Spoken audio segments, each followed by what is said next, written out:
নমস্কার, তোমাদের সবাইকে সানাস স্মাইল এডুকেশন সেন্টারে স্বাগত জানিয়ে আজকের ক্লাসটি শুরু করছি।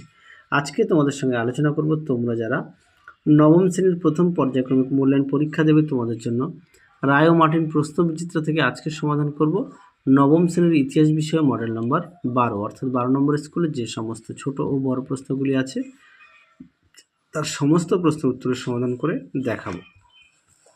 চলো দেরি না করে মূল বিষয়ে যাওয়া যাক। দেখো বিভাগ কয়ে কি আছে। একে আছে ফরাসি বিপ্লবের প্রাককালে চার্চকে প্রদেয় করটি ছিল টাইথ। Option A. যে দেখো রাষ্ট্রকে বাঁচাতে হলে রাজাকে মরতে হবে এ কথা বলেছিলেন, উত্তরটা লিখবে রোবসপিয়ার, অপশান এ। তিনি দেখো নেকার ছিলেন, উত্তরটা লিখবে ফরাসি অর্থমন্ত্রী, অপশান সি। চারে দেখো জেকোবিন দলের সদস্য ছিলেন, উত্তরটা লিখবে টিপু সুলতান, অপশান সি। পরবর্তী প্রশ্ন দেখো কি আছে।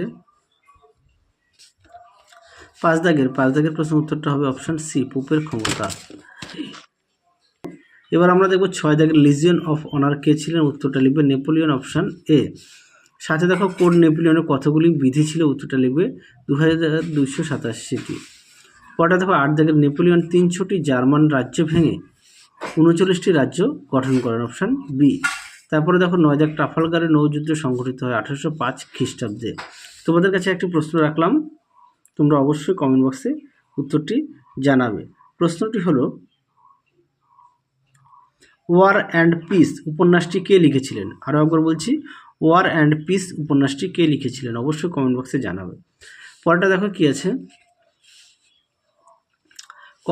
বাম স্তম্ভের সঙ্গে ডান স্তম্ভ মেলাও, একটা হবে সি, একটা হবে এ, একটা হবে বি। পরবর্তী দেখো বিভাগ গয়ের প্রশ্নগুলো দেখো, যার প্রশ্ন মান 2। প্রথম প্রশ্ন আছে ইন্টেন্ডেন্ট কাদের বলা হতো? দেখো প্রশ্নের উত্তর দেখে নাও, উত্তরটি তোমরা ঠিক এখান থেকে এই অবধি লিখবে।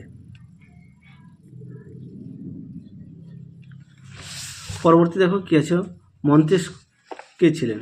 দেখো প্রশ্ন উত্তর মন্তেস্কু কে ছিলেন, দেখে নাও মন্তেস্কু কে ছিলেন, সুন্দর করে দেওয়া আছে, তোমরা অবশ্যই পড়ে নিয়ে লিখবে। পরবর্তী দেখো বাস্তিল দুর্গের পতনের গুরুত্ব কি? দেখো প্রশ্ন উত্তর দেখে নাও, সুন্দর করে দেওয়া আছে। পরবর্তী প্রশ্ন দেখো 4 দাগের নেপোলিয়নকে বিপ্লবের সন্তান বলা হয় কেন? দেখো প্রশ্নের উত্তর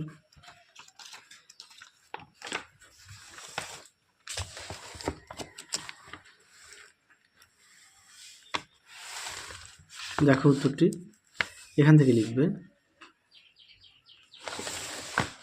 এই পর্যন্ত লিখবে। পরবর্তী দেখো ট্রাফালগারের নৌযুদ্ধের গুরুত্ব কি? দেখো প্রশ্ন উত্তর ট্রাফালগারের নৌযুদ্ধের গুরুত্ব। আচ্ছা, ট্রাফালগারের যুদ্ধ তোমরা এটা এখান থেকে দেবে, হ্যাঁ, এখান থেকে এইটুখানি লিখবে।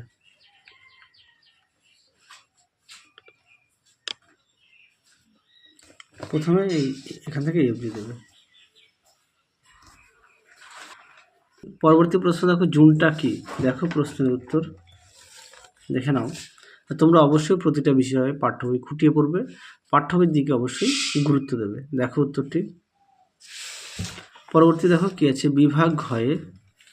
পরবর্তী প্রশ্ন দেখো, যার প্রশ্নমান 4। একে দেখো বিপ্লব পূর্ববর্তী ফরাসি অর্থনীতি কিভাবে ফরাসি বিপ্লবের ভূমিকা নিয়েছিল? দেখো প্রশ্ন উত্তর তোমরা এই অর্থনৈতিক কারণটা একটু দেখাবে, এই অর্থনৈতিক কারণটা একটু দেখাবে, এই পর্যন্ত।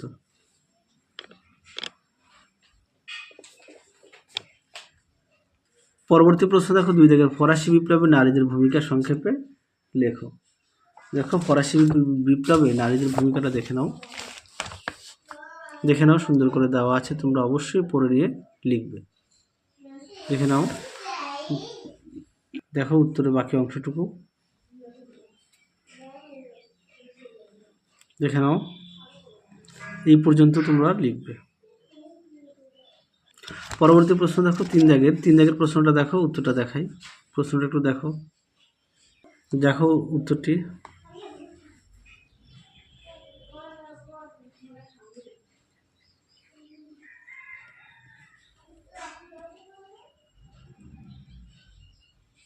পরবর্তী প্রশ্ন দেখো, টিকা লেখো নেপোলিয়নের রাশিয়া অভিযান। দেখো প্রশ্নের উত্তর। এই প্রশ্নের উত্তরটা তোমাদের আগের ভিডিওতে দেওয়া আছে, একটু দেখে নিও। অর্থাৎ 11 নম্বর স্কুলে দেওয়া আছে। পরবর্তী দেখো, বিভাগ উময়, যার প্রশ্নমান হচ্ছে 8, একে আছে ফরাসি বিপ্লবের ফলাফলগুলি লেখো। দেখো প্রশ্ন উত্তর, ফরাসি বিপ্লবের ফলাফল দেখো, দেখে নাও প্রশ্ন উত্তরটি সুন্দর করে দেওয়া আছে।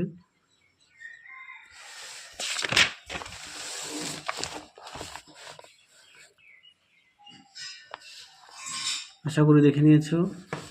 পরবর্তী প্রশ্ন দেখো, নেপোলিয়ন সাম্রাজ্য বিরুদ্ধে জাতীয়তাবাদী প্রতিক্রিয়াগুলি আলোচনা করো। দেখো উত্তর। দেখো প্রশ্ন উত্তর সুন্দর করে দেওয়া আছে, তোমরা অবশ্যই পড়ে নিয়ে লিখবে। দেখে নাও। দেখো প্রশ্ন উত্তর।